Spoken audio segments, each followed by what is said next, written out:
दिव्य किशोरद्वयं सदा यत्र नव नव केलिविलासैर्विहरति वृन्दावनं तदेव भज। गौरश्याम सुनागर दिव्य किशोरद्वयं सदा यत्र नव नव केलिविलासैर्विहरति श्रीवृन्दावने तदेव भज। हे सखे, यहाँ गौरश्याम चतुर्शिरोमणि दिव्य युगल किशोर सदा नवीन नवीन केली विलास आदि से विहार कर रहे हैं। ऐसे श्रीधाम वृंदावन में वास कर, ऐसे श्रीधाम वृंदावन में विहरण कर। वृंदावन म्यू वृंदावन मति मधुरम तदेव वंदेहम। राधा कृष्णम्यु तौ राधा कृष्णौ सदा रति यत्र। हे सखे, श्री राधा कृष्ण अनुपम जोड़ी है, अतुलनीय है, इनकी बराबर तो सिर्फ ये ही है। ऐसे ही श्री वृंदावन की बराबरी तो सिर्फ वृंदावन ही है, अर्थात उपमा रहित है। जैसे युगल किशोर श्यामा श्याम उपमा रहित है, ऐसे श्रीधाम वृंदावन उपमा रहित है। श्रीधाम वृंदावन से किसी भी धाम की उपमा नहीं दी जा सकती कि वृंदावन कैसा है, बोले ऐसा, ऐसे उदाहरण में नहीं दिया जा सकता कि वृंदावन जैसे अमुक धाम ऐसे वृंदावन, ऐसा उदाहरण नहीं दिया जा सकता। जैसे गौर श्याम श्री श्यामा श्याम की जोड़ी अनिर्वचनीय है, उपमा रहित है, ऐसे ही श्रीधाम वृंदावन का स्वरूप अनिर्वचनीय है, उपमा रहित है। अर्थात वृंदावन की तुलना में सिर्फ वृंदावन है और श्यामा श्याम की तुलना में सिर्फ श्यामा श्याम है। ज्योति किंचन जाज्वल्लीति परमं माया गुणेभ्यः परम। शान्द्रानन्दमनन्त पारमनलम् विद्या रहस्यं महत्। शान्द्रानन्दमनन्त पारममलम् विद्या रहस्य महत्। आद्य प्रेम रसात्मिकांत सुचमत्कारां महामाधुरी धारां बिभ्रदुदेति धाम परम भाजिष्णु वृंदावनम्।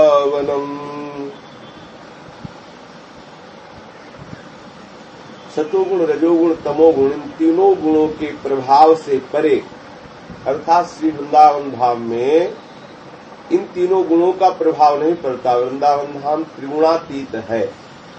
बोले हम तो वृंदावन में रहते हैं, हमारे अंदर रजोगुण भी है, तमोगुण भी है, सतोगुण है नहीं, भास रहा है। जैसे कोई बहुत बड़ा वृक्ष, पुराना वृक्ष हो, उसको जड़ से उखाड़ दिया जाए तो भी वो कई हफ्तों तक आपको हरा नजर आएगा, पर वस्तुतः उसकी जड़ कट गई है। ऐसे ही बहुत पुराना प्रभाव हमारे अंतःकरण में सतोगुण रजोगुण तमोगुण का पड़ रहा है। वृंदावन धाम आने से हमारे सत रज तम का प्रभाव वस्तुतः निर्मूल हो चुका है, पर वो ऐसा भासता है जैसे बहुत बड़ा वृक्ष कई दिनों तक हरा दिखाई देता है। ऐसे ही हमें बहुत समय तक लगता है कि हमारा अंतःकरण सतोगुण रजोगुण तमोगुण से प्रभावित हो रहा है, पर श्रीधाम वृंदावन निस्त्रैगुण्य है। जो वृंदावन धाम का आश्रय लेता है उसको अनुभव हो जाता है कि हमारा अंतःकरण त्रिगुणातीत अवस्था को प्राप्त हो रहा है। तो श्रीधाम वृंदावन इन तीनों गुणों से परे एक अनिर्वचनीय तत्व है, जो अपार है, अमल है, जिसकी विद्या का रहस्य जानना बड़े बड़ों को दुर्लभ है। जो श्रीधाम वृंदावन है, इसमें जो विद्या विराजमान है उसका नाम है हित, उसका नाम है प्रेम। जो पराविद्या विराजमान है वो राधा तत्व है। इनका रहस्य जानना बड़ा कठिन है। प्रिया प्रीतम का, सहचरी गुणों का, श्रीधाम वृंदावन का ये रहस्य जानना बड़ा कठिन है। ये कृपा करके अपना रहस्य जना दे तो जाना जा सकता है, नहीं तो यहाँ की जो विद्या है, हित विद्या, प्रेम विद्या, वो बहुत दुर्लभ है। ये आगम निगम अगोचर बात है। वेद पुराण शास्त्र उपनिषद सबसे परे की वार्ता है। जो प्रेम लीला है श्रीधाम वृंदावन की, ये सब आगम निगम पुराण अगोचर, सहज माधुरी रूप निधि, अनुभय आनंद कंद निज संपत्ति, गुप्त सुरीति प्रगट करना, जय जगुद्योत व्यास कुल दीपक श्री हरिवंश चरण शरणम। ये जो आगम निगोचर, आगम पुराण आदि में जो दिखाई नहीं दे रहा है रस, गुप्त रूप से विराजमान है, जिसे उपनिषद रसो वैशा कहते हैं, वही परम रस श्री वृंदावन धाम में पूर्ण रूप से प्रकाशित होकर क्रीड़ारत है। पर बिना इनकी सहचरियों की कृपा के इसका रहस्य कोई नहीं जान सकता। वृंदावन का रहस्य, वृंदावन की इस प्रेम लीला का रहस्य, जब तक रहस्य जानने वाले रसकों का संग नहीं होगा, श्री सहचरी जनों के चरणारविंद का आश्रय नहीं होगा, तब तक ये रस कभी भी किसी भी काल में किसी को अनुभव में नहीं आ सकता। हमारे आपकी तो बात जाने दो, प्रारूढ़ क्षमते यक्षि सुकादि नाम तो ध्यानगम।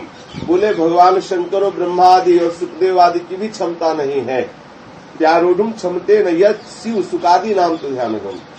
भगवान शिव और ब्रह्मा और श्री सुखदेव आदि भी जिस तत्व को अपने ध्यान में नहीं ला पाते, वो परम प्रेम स्वरूप प्रकाश तत्व जो 4 रूपों में प्रकट है, निवृत्त निकुंज वृंदावन समस्त सहचरियों के मध्य में विराजमान श्यामा श्याम, जहाँ न गोपी का प्रवेश है, न गायों का प्रवेश है, न नंद यशोदा आदि का प्रवेश है। ऐसा जो रहस्यमय वृंदावन है, उसकी रहस्यमय विद्या उनकी सहचरियों की कृपा से ही हृदय में प्रकाशित हो सकती है। तत्राश्चर्य फल प्रसून भरितै राश्चर्य खेल खग व्रातानां परितो महाकलकलैः कर्णामृतौ घोपमैः माध्वी मत्तमधुव्रतावलिकलध्वानैर् मनोहारिभिर्दिव्यानेकलतामहीरुहगणैः कृष्ण प्रियैर्मण्डिते। आश्चर्य में श्रीधाम वृंदावन के फल फूल है जो चारों ओर प्रेम का प्रकाश करते हैं। श्रीधाम वृंदावन के जो पत्र है, पुष्प है, फल है, इनसे दिव्य प्रकाश प्रकट होता है। कैसा प्रकाश? जो प्रेममय है। अर्थात जो श्रीधाम वृंदावन की लता का दर्शन करे, पुष्पों का दर्शन करे, फल आदि का दर्शन करे, तो उसका चित्त प्रेमासक्त हो जाए, आसक्त हो जाए, स्नेह से युक्त हो जाए। अर्थात महाप्रेम रस को प्रदान करने की सामर्थ्य वृंदावन के पत्ते में है, पुष्प में है, फल में है। संपूर्ण वृंदावन की तो बात जानेंगे। अद्भुत महिमा वृंदावन की है, जहाँ श्यामा श्याम क्रीड़ापरायण है, जहाँ के पक्षी कानों में मानो अमृत रस घोल रहे हों, ऐसी लीलाओं का गान करते हैं। जहाँ के पक्षी श्यामा श्याम की लीलाओं का गान करते हैं। भौरे महान उन्मत्त होकर के पुष्पों के मकरंद रस का पान कर रहे हैं, मनोहारी मृदुल मधुर ध्वनि कर रहे हैं। श्री कृष्ण के प्रिय ये दिव्य दिव्य अनेक वृक्ष लताएं श्री वृंदावन धाम को विभूषित कर रही है। श्री कृष्ण प्रिय दिव्य गंध तुलसी भेदैरदन्तैस्तथा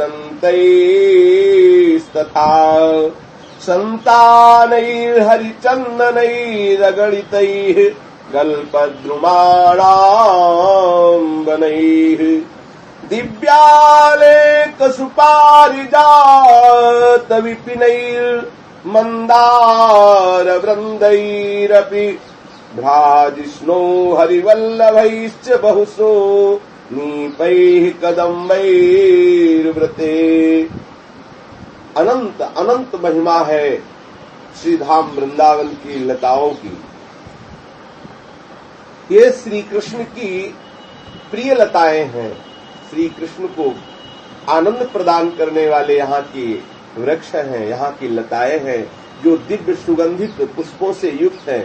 यहाँ के तुलसी के वृक्ष अगणित, संतान वृक्ष देव वृक्षों के नाम है, हरिचंदन वृक्ष, कल्प वृक्ष, ऐसे श्री वृंदावन धाम में ये दिव्य दिव्य वृक्ष विराजमान है। दिव्य दिव्य अनेक सुंदर पारिजात, मंदार आदि ये जो देव वृक्ष हैं वो श्री धाम वृंदावन में विराजमान है। श्री हरिवल्लभ, नीम अर्थात अशोक और कदम्ब आदि ये वृक्ष वृंदावन को चारों ओर से घेरे हुए हैं। ततं कांचन हैर मारकत सदवैदूर्यवर्य स्थली रंगे मत शिखंडी मंडल महानंद स्फुरत्तांडवे नाना चित्र मृगी गणैः सचकिता लोकेन चेतो हरैः शोभां बिभ्रति सर्वतः प्रशमरानंत छटा सौरभे स्वर्ण हीरा इंद्रकांत। ये विविध प्रकार की मणियां, वैदूरी मणियां, ये सब वृंदावन की भूमि पर खचित है। अपने आप स्वाभाविक ये दिव्य दिव्य मणियों से वृंदावन की भूमि शोभायमान है। मत्त मयूरों के महा आनंदजनक तांडव नृत्य हो रहे हैं। जगह जगह पर सुंदर मयूर नृत्य कर रहे हैं। हीरा, वैदूर्य, स्वर्ण, स्फटिक आदि मणियों से वृंदावन की भूमि प्रकाशित हो रही है। विचित्र हरिगण अर्थात हिरण जो है वो मनोहारी सकचिक दृष्टि से दसों दिशाओं को देख रहे हैं। चकित दृष्टि से मनोहारी जो वृंदावन के मृग हैं उनके नेत्रों में श्री श्यामा श्याम बसे हुए हैं, इसीलिए इनको मनोहारी कहा गया है। एक बार अगर इन नेत्रों को देख लिया जाए तो चित्त जो है सर्वतोभावेन समर्पित हो जाए। वृंदावन की लता में, वृंदावन के पशु में, वृंदावन के पक्षी में, वृंदावन के एक कण में इतनी सामर्थ्य जो हमारे पापात्मा चित्त को चुरा करके प्रियालाल के योग्य बना दे। यहाँ साधन भजन इसी बात का है कि हम वृंदावन धाम का आश्रय ले पर बड़ा कठिन है। ये जो लौकिक सांसारिक संबंध हैं, जो लौकिक वासनाएं हैं, जो लौकिक वस्तुओं में महत्व है, ये हमें ऐसे परम पावन वृंदावन धाम में टिकने नहीं देता। हमारे हृदय की जो वासना है ये इस उपासना को स्वीकृत नहीं होने देती। महिमा सुनने के बाद भी चित्त हमारा संसारिक संबंधों में ही स्थित है। यही भगवान की माया है। भगवान की माया का बल देखो। चिल्ला चिल्ला करके बड़े बड़े संत महात्मा शास्त्र सब कह रहे हैं कि सर्वेश्वर भगवान की प्राप्ति ही मनुष्य जीवन की परम सार्थकता है, लेकिन हम लोग इसको सुन करके भी ऐसे ही टाल देते हैं और फिर भी माइक प्रपंचों में उलझ जाते हैं जहां से निकलना बड़ा कठिन है। ये इतना गंदा प्रभाव माया का है कि कितने महीने आप इसको साफ करो अंतःकरण को और एक एक मिनट में गंदा कर दो। इतना प्रभाव माया एक मिनट में। न जाने कितने कितने हजार वर्ष की समाधि लगाने वाले महात्मा और एक क्षण के दृश्य ने उन्हें पूर्ण रूप से विषयी बना दिया। एक क्षण के दृश्य ने कितना बड़ा प्रभाव माया का है। इसीलिए भगवान स्वयं कहते हैं मेरी जो माया है बहुत दुरत्य है। देवी है सागुणमयी मम माया दुरत्या। बहुत दुरत्य, बहुत करना कठिन है। रोज वृंदावन की महिमा, मनुष्य जीवन की सार्थकता का स्वरूप, अखंड भजन ये सुनते हैं, पर कहत सुनत दशा हृदय नहीं आवे। कह रहे सुन रहे हैं पर दशा हृदय में नहीं आती है। हमारे हृदय में संसार के विषयों के प्रति वैराग्य नहीं होता, प्रिया प्रीतम के प्रति अनुराग नहीं होता। यही भगवान की विषम माया है जो हमारे चित्त पर अपना प्रभाव डाले हुए है। सबके मन में आता है कि कर्तव्य है, कुछ ऐसे कर्तव्य है जिनके कारण हमें जाना पड़ता है या मेरे अमुक क्रियाएं करनी पड़ती हैं, भजन छोड़ना पड़ता है। यही कर्तव्य रूपी माया जाल है, ये धर्म रूपी माया जाल है।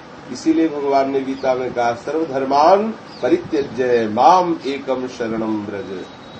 क्योंकि भगवान की ही एक शरणागति ऐसी है जो हमें माया के प्रपंच से बचा सकती है, अन्यथा बड़ा कठिन। एक दूसरे की निंदा उपहास, हम बड़े अच्छे साधक, वो बड़ा न्यून, ऐसा भी माया प्रवेश कर जाती है और जीव को भजन से विमुख कर देती है। बहुत सावधान, एक एक श्वास तुम्हारे जीवन से जा रही है। अब इसे कहाँ खर्चा करते हो, ये भगवान ने तुम्हें छूट दे रखी है, तुम जहाँ चाहो खर्चा कर लो। तुम्हें नियत संख्या में श्वासें मिली हुई हैं और वो दिया ही इसीलिए प्रधान कर्तव्य है भगवत तत्व का अनुभव हो जाना, भगवत साक्षात्कार हो जाना। पर माया में इतना उलझा हुआ मनुष्य है, पूछो मत। ये बड़े बड़े भंडारे जो हो रहे हैं, ये भगवान की प्रसन्नता के लिए नहीं होते, ये अपनी कामनाओं की पूर्ति के लिए होते हैं, पुण्य प्राप्ति के लिए होते हैं। भगवान की प्रसन्नता इन सांसारिक वस्तुओं के दान से नहीं। अगर दान से होती तो कल शाम के चर्चा कर रहे थे कि सबसे बड़ा दानी कर्ण था।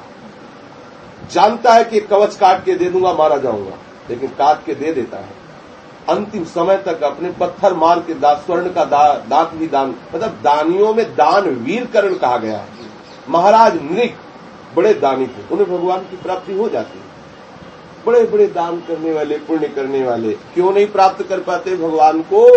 क्योंकि भगवान की वस्तु को एक जब भोग लगाया जाता है तो वैदिक मंत्र है, पहले सन्यास में लगाते थे, तो दियम वस्तु गोविंदम तुभ्यमेव समर्पयेत्। वैसे तो सन्यास में ब्रह्मार्पणम ब्रह्मवी ब्रह्माग्नो ब्रह्मणाहुतम ब्रह्मयुते गंतव्यम ब्रह्म कर्म श्रवाधिना, इससे भोग लगता है। पर प्रायः भक्ति पक्ष में तो दियम वस्तु गोविंदम तुभ्यमेव समर्पयेत्। हे गोविंद, आपके द्वारा प्रदान की गई वस्तु को मैं आपको समर्पित करता हूँ, आपकी वस्तु आपको समर्पित करता हूँ। जैसे मेरी दी हुई वस्तु आप मुझे समर्पित करें तो इसमें कोई एहसान है क्या? इसमें कोई बड़ाई है क्या? बेईमानी से बच गए। धरो ठाकुर जी की वस्तु ठाकुर जी को अर्पित कर दी तो बेईमानी के कलंक से बच गए। ये भगवान की हेतु कृपा हुई जो आपको ये बेईमानी नहीं करने दिया। पर कोई भगवान की वस्तु समझकर भगवान को नहीं समझती रहता, अपनी वस्तु समझ करके ठाकुर जी को समर्पित करते हो तो इसमें बेईमानी का दंड मिलेगा, इसमें तुम लाभ थोड़ी मिलेगा। क्या दंड मिलेगा? और माया आपको परेशान कर देगी। 10,000 खर्चा करोगे तो 10 लाख रुपए मिल जाएंगे। ये क्या हुआ? कृपा नहीं हुई, ये दंड हुआ। जब भगवान किसी पर नाराज होते हैं तो माया का प्रपंच झोंक देते, माया का जाल उसके ऊपर झोंक देते, ले और फंस जा। जब इतने में अभी नहीं मुक्त हो पाया तो और फंस जाए इसमें, और मुझे भूल जाएगा। एक सुनाते हैं कि एक बार भगवान शंकर पार्वती जी से कहा, चलो मैं अपने भक्तों के दर्शन कराता हूँ। तो पहले अभक्त के दर्शन हो तब ना भक्त के दर्शन का आनंद मिलेगा, पहले धूप का कष्ट मिले तब तो छाया का सुख मिलेगा। एक भगत के यहाँ गए, कई भैंस बंधी हुई थी, गाय बंधी हुई थी, बड़े धनी मानी थे, चारपाई में गद्दा बिछा हुआ तो बैठे थे। साधु के वेश में भगवान शंकर गए, माता भी विराजमान थी। कहा कि भैया हमें ठाकुर जी की सेवा के लिए 250 ग्राम दूध दे दो। ओ उतरा, गालियां देना प्रारंभ कर दिया और सुबह सुबह चले आए, हराम का खाते हैं बाबा जी, उन्होंने क्या क्या। महादेव जी साइड में हुई और कहा, हे ठाकुर जी कृपा करो हमारे ऊपर, जो हम कह रहे हो बात सत्य हो। पार्वती ने सोचा बड़े उधर है, क्या कह रहे? बोले जितनी संपत्ति इससे 100 गुना संपत्ति और इसके हो जाए। पार्वती जी को लगा है तो बाबा बिल्कुल जो बोले ही है, देखो उसने बूंद भर दूध नहीं दिया और इन्होंने कैसी बात कह दी। अब एकांत में गए तो गंगा किनारे एक झोपड़ी बना करके साधक रहते थे, उनकी बूढ़ी मैया थी और एक बूढ़ी गैया थी जो 100-200 ग्राम ही दूध देती थी, उसी से ठाकुर जी का भोग लगता था। जब भगवान शिव पार्वती गए, संत वेश में गए तो साष्टांग दंडवत की और कहा हमारा आतिथ्य स्वीकार करो। जो 100-200 ग्राम दूध था वो भोग लगा के ठाकुर जी कर दिया। दोनों प्रभु ने पान किया, माता पार्वती जी ने, भगवान शिव ने। थोड़ी देर भगवत चर्चा होती रही, कुटिया के बाहर निकले, कहा प्रभु अब ऐसी कृपा करो कि इसकी गैया मैया दोनों खत्म हो जाए, इसकी गैया मैया दोनों मर जाए। पार्वती जी को नहीं रहा गया, बड़ी गुस्सा आ गई। बोले देखो सब बातें आपकी पसंद, लेकिन ये उल्टा सीधा कार्य हमें पसंद हो। जिसने 250 ग्राम दूध नहीं दिया उसको तो 100 गुना संपत्ति का वरदान दिया है, जो इसको देना चाहिए था। अब बेचारा लंगोटी लगाए बैठा था, थोड़ी देर के लिए मैया थी और थोड़ा दूध मिलता था गैया। आपने मैया गैया को क्यों हटा दिया? मरने का आपने श्राप क्यों? बोले बावरी हो तुम, श्राप नहीं दिया, इस पर कृपा की है।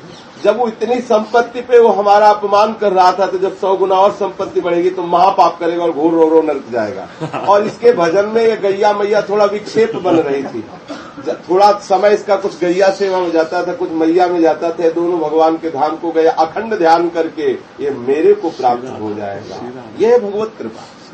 भगवत कृपा इसे कहते हैं। आप ठाकुर सेवा करो, संत सेवा करो, उसका परिणाम धन संपत्ति की वृद्धि हो जाना नहीं है, उसका परिणाम है भगवान का प्रसन्न हो जाना। यदि आप अपनी वस्तु समझ करके प्रभु को समर्पित करोगे तो आपको प्रभु उसे 1000 गुना बढ़ के दे देंगे, तुम्हारा एहसान थोड़ी सहेंगे, पर तुम्हें एक दंड मिलेगा बेईमानी का।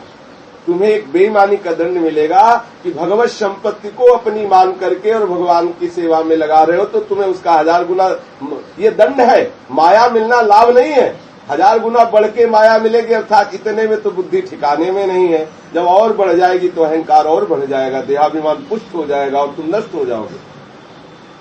जब इस भाव से सेवा की जाए तो दीयम वस्तु गोविंदम तुझ में समझ गए, हे प्यारे आपकी वस्तु आपको दे रहे हैं।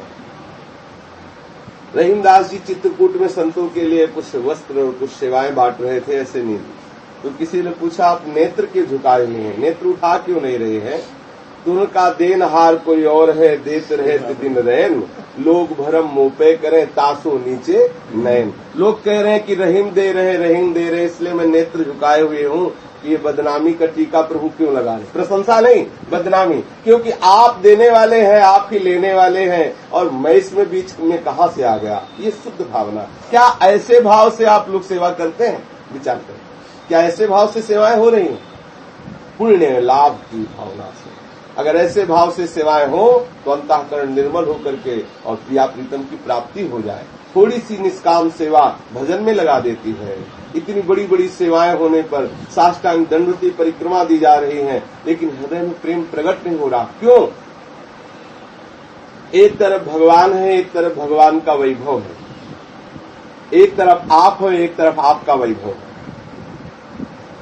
आप अपने को संसार के लिए बचा के अपने वैभव से ठाकुर जी की सेवा करोगे तो वैभव की भरमार हो जाएगी। आप ठाकुर जी की सेवा करके ठाकुर जी का वैभव मांगोगे तो कभी हवा नहीं लगने देंगे ठाकुर जी अपनी।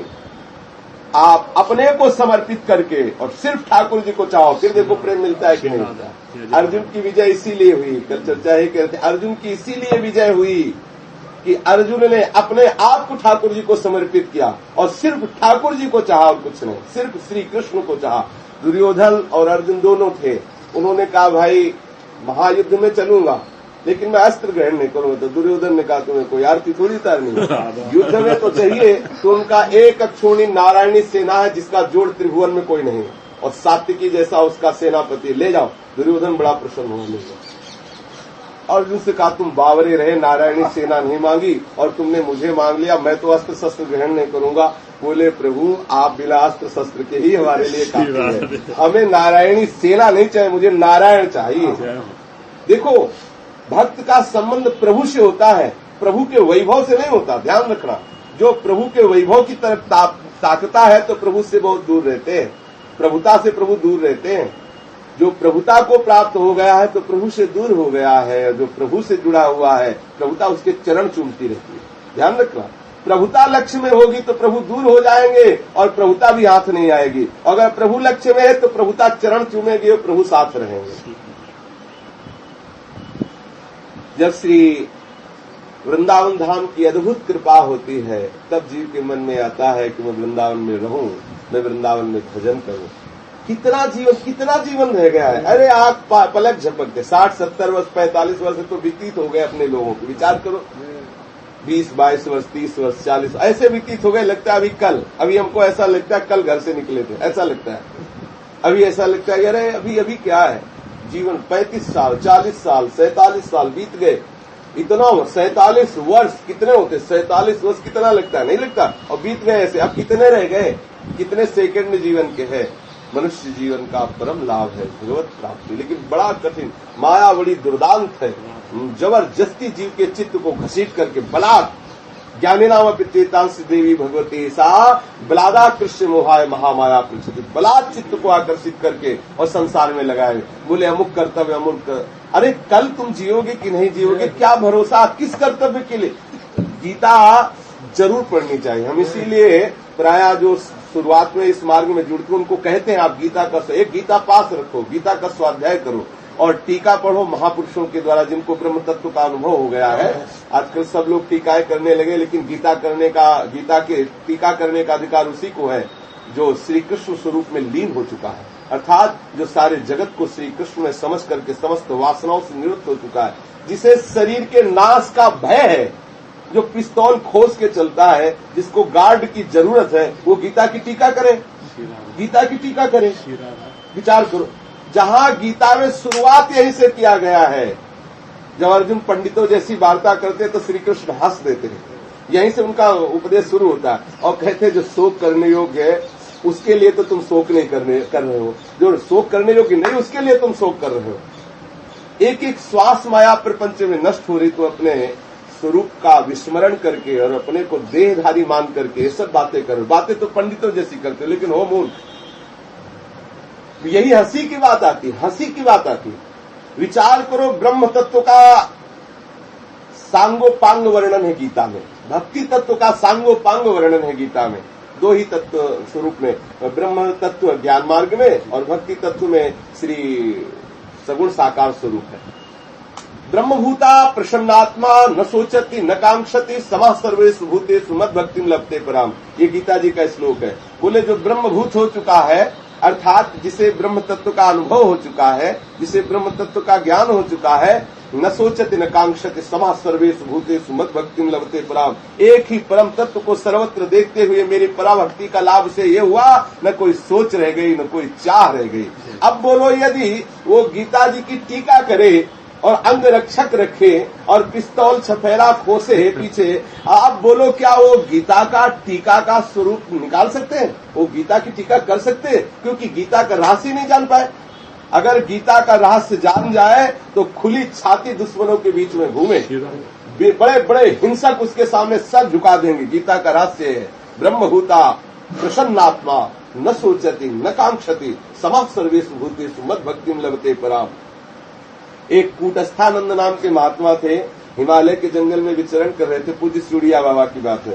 तो सामने से देखा सिंह दौड़ता हुआ आया तो मुस्कुराए और जो बेत लिए हुए थे ऐसे लगा दिए और खड़े हुए, बोले ए भाई, यदि शरीर का प्रारब्ध तेरे उदर में जाने का है तो देर मत कर, आ और खा, अगर प्रारब्ध नहीं तो चल, रास्ता मत रुक। सिंह ऐसे ऐसे झुक के ऐसे चला गया।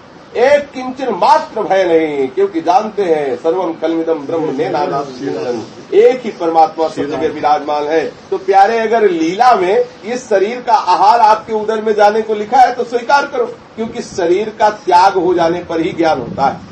अगर शरीर के प्रति ममत्व बना रहा तो ज्ञान किस बात का हुआ? ज्ञान किस बात का हुआ?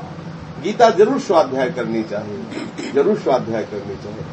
श्री स्वामी राम सुखदास जी जब पधारे तो हम अचल विहार में थे, तब रोना हमको आया कि ऐसा महापुरुष जा रहा है इस हातल से कि देखो, उनकी लिखी हुई वाणी को हम पढ़ लेंगे लेकिन भाव नहीं आएगा जैसा सामने बैठ के भाव आता है। महापुरुष जब बैठ करके बोलते हैं तो उनके जीवन में जो परमाणु है, जो उन्होंने जीवन में अपने भजन के द्वारा परमाणु एकत्रित किए हैं, वो साधक के जीवन में जाकर तत्काल प्रेरित करते हैं, परिवर्तन करते हैं। कैसेट सुनना एक अलग बात है, उनकी लिखी हुई वाणी पढ़ना एक अलग बात, उसमें आप अपनी बुद्धि से निर्णय कर पाएंगे। लेकिन जब सामने कोई महापुरुष बोलता है तो उसका प्रभाव, उसके परमाणु दबाव डाल करके आपके अंतःकरण को बात समझा देते कि यही बात। इसीलिए महापुरुषों के समीप जाकर सुनने का प्राविधान है। वहां जाकर उनके चरणों में बैठ के उनकी चरण की वंदना करके सुनोगे तो उनके नेत्रों की जो लक्ष्मयी दृष्टि है वो आप पे पड़ेगी, आपका चित्त तत्काल माया से रहित होकर के और भगवत मार्ग में बढ़ जाएगा। गीता एक ऐसा शास्त्र है, सत्संग वो आ ही गया, गीता एक ऐसा शास्त्र है जो जीव को अक्षर तत्व का बोध कराती है। और जब तक ये भूमिका नहीं आएगी वासुदेवास्वरमिति, तब तक प्रेम नहीं प्रकट होने वाला। ध्यान रखना, प्रेम की ये नींव है। समस्त चराचर में एक ही तत्व विराजमान, जब तक ये ज्ञान नहीं होगा तब तक आपको भगवत प्रेम हो ही नहीं सकता। प्रेम का नाटक कर सकते हो, प्रेम नहीं हो सकता। प्रेम इसके बाद ही आता है, चाहे वो एक सेकंड में सब हो जाए। ऐसा नहीं कि 10,000 वर्ष लगे, एक सेकंड में सब हो सकता है। अनुभव तो एक ही सेकंड में होता है, बस एकदम वो हुआ खत्म खेल। अब वो ऐसे ही खेलते नजर आएगा, खाते पीते हंसते नजर, ऐसा थोड़ी है कि वो मतलब फांसी लगा के चढ़ जाएगा उसमें, ये हो गया ब्रह्म। ऐसे ही खेलेगा जैसे आप खेलते नजर आ रहे हो, ऐसे हंसते नजर आएगा। पर जैसे इस बगीचे में है एक आदमी है जो एक एक कोने को जानता है, वो बड़े आनंद से घूमेगा, आनंद ले, और एक आदमी घबराएगा कि कहां से निकलना है, कहां से क्या करना है। नया आदमी वो घबरा पूछेगा कहां से निकल। जैसे भूल भुलैया में है तो एक नए आदमी को छोड़ दिया जाए तो भ्रमित हो जाए, लेकिन वहां जो उनको घुमाने वाले उनको सब पता है, उनको भूल भुलैया नहीं। तो जिसको ज्ञान हो चुका है संसार की भूल भुलैया उसे नहीं भ्रमित कर सकती। बड़े बड़े जो सिद्ध भगवत प्राप्त महात्मा है उनके जीवन में देखो, शरीर के प्रति किंचन मात्र भी ममत्व नहीं है, किंचन मात्र भी विषयों के प्रति आकर्षण नहीं है, किंचन मात्र भी कंचन कामनी कीर्ति का। अगर ये है तो फिर कहाँ रहा ज्ञान? हमें बताओ, ज्ञान कहाँ रहा? कहाँ रहा ज्ञान? बिल्कुल नहीं। अगर अपनी शरीर सुरक्षा की बात है तो ज्ञान कैसा? हमें यही समझ में नहीं आता, फिर ज्ञान कैसा? अगर अपने कुछ भोगने की वस्तु है तो भक्ति कैसी? अगर अपने कुछ भोगने की वस्तु है तो भक्ति कैसी? अगर शरीर सुरक्षा की बात है तो ज्ञान कैसा? अगर संसार की कोई वस्तु प्रिय लगती है तो वैराग्य कैसा? श्रीधाम वृंदावन की अद्भुत कृपा से ही जीव वृंदावन धाम का सानिध्य प्राप्त करता है। बहुत कीमती बात है कि हमें जो मनुष्य जन्म मिला है बचा लो अपने आप को जलने से, नहीं तो ऐसा समय धीरे आगे जो समय आ रहा है ना, धीरे धीरे ऐसा समय आ रहा है कि किंचन मात्र भी भगवत मार्ग नहीं मिलेगा, भगवत मार्ग नहीं मिलेगा, कोई बताने वाला नहीं मिलेगा। अब जो पीढ़ी गई महात्माओं की पीछे, अब जो आगे पीढ़ी आ रही है, बहुत अंतर है, बहुत अंतर है। मतलब जो हमारे गुरुजन जरा सा खट्ट सा हो तो एकदम शासन कर देते, श्री जी शयन कर रहे हो शांत। अब मोबाइल लेके शयन करो, मोबाइल पास रखो, मोबाइल पास स्वाभाविक है रखना पड़ेगा। अगर भोग बनाना श्री जी के लिए तो सिलेंडर चाहिए तो मोबाइल चाहिए, मोबाइल चाहिए, मोबाइल लाना तो आधार कार्ड चाहिए। अब पूरी गृहस्थी और संसारिकता का स्वरूप चाहिए कि नहीं चाहिए? मतलब विवश होके करना पड़ेगा। रहना है वृंदावन, रहना है तो भाई रोटी बनानी है तो लकड़ी तो इतने हैं, अब सबको अपने कमरे में लकड़ी से थोड़ी रोटी बनानी है। सिलेंडर के लिए आधार कार्ड चाहिए और ये सब मोबाइल चाहिए। बिना मोबाइल के सिलेंडर बुक ही नहीं होगा। अब मोबाइल चाहिए तो थोड़ी थोड़ी देर में जगाता रहता है कि हम संसार देखो हम संसार। अब मतलब कुछ नहीं, फुटपाथ में बैठे 1-1 रुपया मांग रहे, मोबाइल जेब में। अब बताओ उनको मोबाइल की क्या जरूरत है? अब मधुकरी मांग के खाते मोबाइल जेब में, अब हम किससे बात करेंगे मोबाइल जेब में? लेकिन यही भगवान की माया का स्वरूप। आगे और जो समय आएगा, आगे सतमार्ग क्या है सोचो। महापुरुष जन एकांत में लताओं के नीचे एकांत में गुफाओं में बैठते थे कि कोई हमारे पास ना आवे, हम किसी से मिले ना, हमारा चित्त निरंतर भगवताकार बना रहे। तो जहाँ ये मोबाइल आदि व्यवस्थाएं, ये हमारे मतलब सबके पास व्यवस्था है, हम नहीं रखते तो उनके पास, बाबा के पास अगर होगा नहीं तो सिलेंडर नहीं आएगा, वो तो मतलब व्यवस्थाएं कैसे बनेगी ये सब। तो ये क्या देखो कैसी माया की महीन सूक्ष्म चाल है कि सबके पास ही उपस्थित होगा। करो भजन, एकांत में बैठ के गेम खेलोगे भजन थोड़ी कर पाओ, वो तो अपने में लगा लेगा। इस भगवान की अहेतुकी कृपा है जो अभी सतमार्ग की बातें सुनने को मिलेंगी, नहीं तो छोटे छोटे मार्ग अपने को खुद भगवान मान करके पुजवाने लगेंगे और भगवत मार्ग कहाँ चला गया इसका तो पता नहीं चलेगा। गीता आदि शास्त्रों का अपनी भावना के अनुसार अर्थ निकालते हैं। गीता किसी की भावना से, वो श्री कृष्ण की भावना से निकली। जब तक आप श्री कृष्ण से तदात्म भाव को प्राप्त नहीं होंगे तब तक गीता की टीका करने का अधिकार नहीं है। और गीता की टीका करने वाले का सबसे बड़ा लक्षण यही है कि वो निर्भय हो जाता है, निर्भय हो गया किसी भी तरह से। ब्रह्मभूता प्रसन्नात्मा न सोचती न कांक्षति, न कोई सोच रह गई न कोई चाह रह गई, न तो मोहा स्मृति लब्धा तो प्रसादान्व्यासिका। मतलब बिना गीता, हमें तो ऐसा लगता है बिना भागवत और गीता के श्रवण किए, बिना भागवत गीता की भूमिका है, कोई प्रेम को प्राप्त ही नहीं कर सकता है, क्योंकि वो प्रेम के मार्ग में नहीं चल पाएगा। ये भूमिका बिना नींव के बिल्डिंग कैसे बनेगी? ये नींव है, नींव चाहिए। हाँ, जिनका चित्त प्रिया प्रीतम में लग चुका है उनको लौटने की जरूरत नहीं पीछे गीता भागवत पढ़ने पर। नया साधक जब निकुंज रस की उपासना में जाए तो भगवत रसी जी ने कहा प्रथम सुने भागवत भक्त मुख भगवत वाणी। पहला है कि भागवत सुने और भगवत वाणी गीता का श्रवण करे जिससे अंतःकरण कोई। अब भागवत और गीता क्या करती है? जीव को वैराग्य सिखाती है। अब कुछ ऐसी बातें हैं जो केवल चिंतन का है। ये सखी वेश नहीं है, सखी भाव है। ये सखी भाव है, मतलब वेश से सखी भाव अगर होता तो इन माताओं को तो पहले प्राप्त हो जाए, क्योंकि इनको तो कुछ बनाना थोड़ी है, तो बनी बनाई सकी है। लेकिन नारी हो या पुरुष हो, दोनों को देह भाव का त्याग करके सखी भाव है। कहते हैं ना कि ये सखी भाव की उपासना करते। सखी भाव है, सखी भाव कैसे आएगा? पहले जीव भाव का त्याग हो तभी तो सखी भाव आएगा। जब तक जीव भाव है तब तक सहचरी भाव का प्रादुर्भाव नहीं हो। जीव भाव कैसे नष्ट होगा? पहले गीता पढ़ो, सिद्धांत तो समझो कि जीव का स्वरूप क्या है, क्षर का स्वरूप क्या है, अक्षर का स्वरूप क्या है। जब ये समझ में आएगा कि ये जीव का वस्त्र है तो इसके साथ वस्त्र जैसा व्यवहार करो। इस वस्त्र से कैसा व्यवहार करते हो? जितना मतलब उतने तो व्यवहार करते हो। इतने लोग बैठे हैं, इनमें शरीर को कौन वस्त्र समझ रहा है और कौन स्वरूप समझ रहा है? आप देख लो, इतने सत्संगी बैठे हैं, इनमें से 100% सब अपने आप को शरीर ही समझ रहे हैं अपने में। नशेबाज अलग ही नजर आता है। जय हो। जो नशेबाज होता है ना, अलग ही नशे का। पूज्य श्री उड़िया बाबा नरवर घाट में जेल ही चढ़े तो अद्वैतानंद जी महात्मा, उन्होंने देखा, उनका भागो महात्माओं भागो जल्दी, देखो ब्रह्मबोध संपन्न महात्मा आ रहा है। बोले ब्रह्मबोध संपन्न महात्मा आ रहा है, दौड़ो सब दौड़ो, दंडवत करो, आज साक्षात ब्रह्म चलता हुआ आ रहा है। क्योंकि दृष्टि और वो नशा, जो उन्माद होता है ना ब्रह्मानंद का, प्रेमानंद की तो बात जाने, जो ब्रह्मानंद का उन दूर से झलकता है, दूर से तेज प्रकट होता है उसके चेहरे में, दूर से एक उन्माद चढ़ा होता है, दूर से संसार का वैराग्य उसके चेहरे पर छाया हुआ होता है। और अनुपम, वो तो अनुपम शोभा, भगवत प्राप्त महात्मा अनुपम शोभा। जैसे श्रीधर बाबा थे, हड्डी हड्डी शरीर में थी, एक अनुपम आकर्षण। ऐसा लगता है इनको हृदय से लगा ले, ये सदैव हमारे पास बने रहे, ये हमसे बात करते रहे। ऐसा मतलब ये जीव को सहज ही आकर्षण होता है। कुटिया में प्रवेश करते ही एक दिव्य देश में प्रवेश हो जाते। जब रात्रि में चरण चापने जाते, जीव प्रवेश होते, ऐसा लगता है कि हम किसी दिव्य देश में, मशीन से जैसे मंत्र चलता है ऐसे हृदय में मंत्र चलता। बस यही लगता है कि जीवन का सार है निरंतर नाम जप करो। जप प्रधान थे बाबा। तो जो महापुरुष होते हैं उनका प्रभाव होता है, उनका प्रकाश होता है जीवन के अंतःकरण में। कितने मिनट हम देह से अलग रहते हैं, जरा बात देख लो।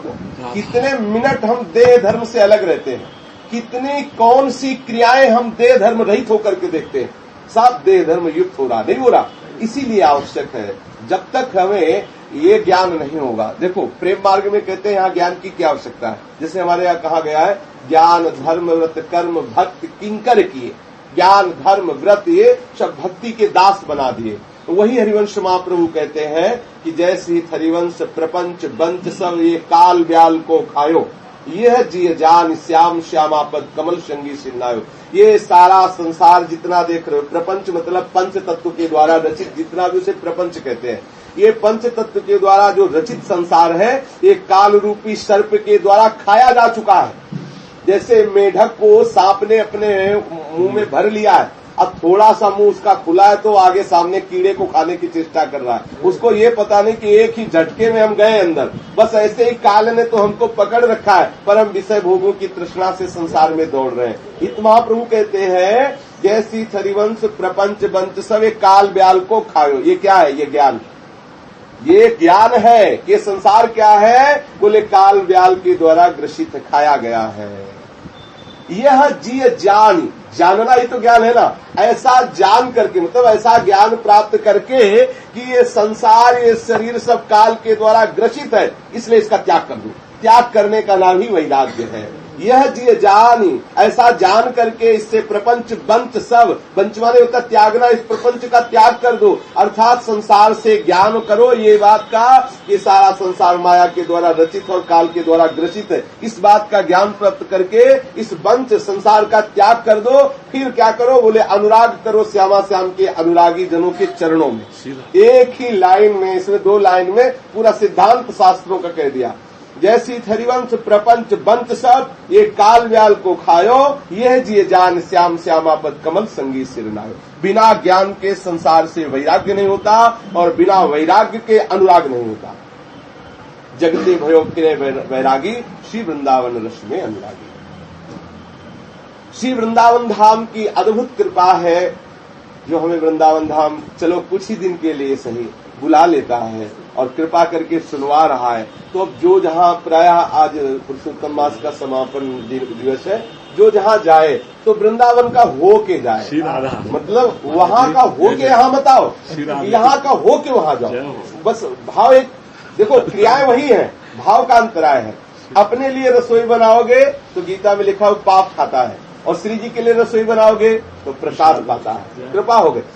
संसार के हो के वृंदावन आओगे तो पुण्य लाभ की भावना से आओगे, तीर्थ भावना से आओगे, और वृंदावन के हो के संसार में जाओगे तो प्रेम प्राप्त हो जाएगा। हे वृंदावन धाम, मेरे इतने भाग्य तो नहीं कि मैं बराबर आप में रह सकूं, आप अपनी कृपा से मुझे यहाँ रख लो या आप हमारे पास चले आओ। जहाँ आप मुझे रखो वहाँ मेरे हृदय में प्रकाशित हो जाओ, या आप मुझे बुला लो। मेरी सामर्थ्य नहीं कि मैं वहां से आ सकूं, आप मुझे बुला लो, आप मुझे अनन्य बना लो अपना, आप अपने घेरे के अंदर रख लो, सीमा के अंदर रख लो।